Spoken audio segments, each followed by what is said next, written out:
Do you know that Batangas have different famous cuisine that we are proud of? And if you ask someone what food are famous and originally from Batangas, they will say it's Batangas Lomi. Many people claims that Batangas Lomi is the best when it comes to original taste and tradition history of Pancit Lomi. Hi everyone, welcome to our vlog. We are here to show you one of the most famous traditional food and pancit type in Batangas province.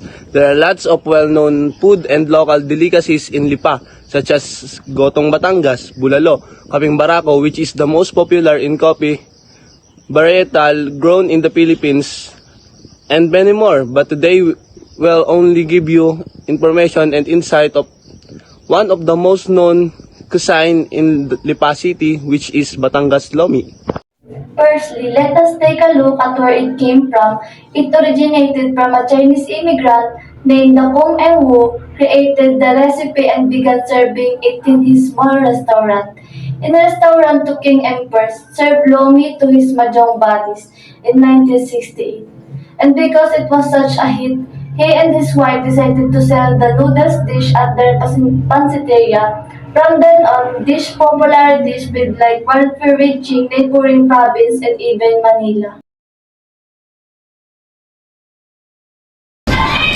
Lomi or Pancit Lomi is a simple type of noodle soup dish that makes use of thick egg noodles.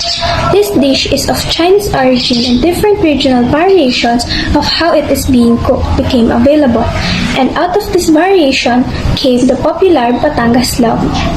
It has no vegetables, but it does have onions, garlic, onion leeks, and other condiments. As for the texture, the soup is very thick and somewhat slightly slimy, in a good way. The bowl of the soup looks like a meat stand because it is filled with different meat ingredients like pork or chicken, kikiam, chorizo, ham, homemade pit balls, fish balls, and squid balls, to name a few. One more thing, it also has whole hard boiled eggs which adds more flavor to the dish. Crushed chicharon is essential in Batangas Lomi.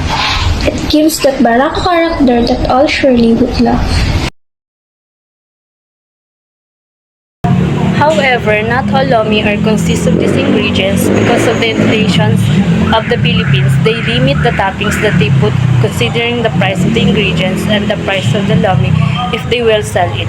So the customers can afford it in a cheap price. That's why I understand why lots of lomi nowadays don't have toppings like ham, squid, and more. There are 50 plus restaurants and eatery in Batangas that serve lomi dishes, but that's only on Batangas. What's more if it's all of the Philippines.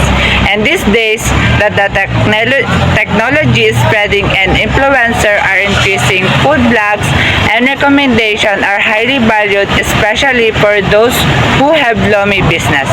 They are being considered and noticed.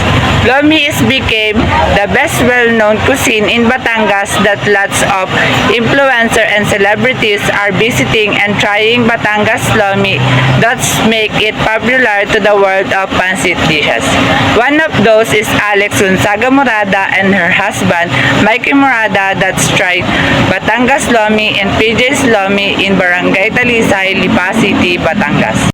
On a final note, Batangas Lomi are originally from Chinese immigrant selling it first here in the Philippines that Filipino adopt and became a well-known traditional and delicacy cuisines in the Lipa City, Batangas. Are you feeling that crave in your tongue that you want to taste it?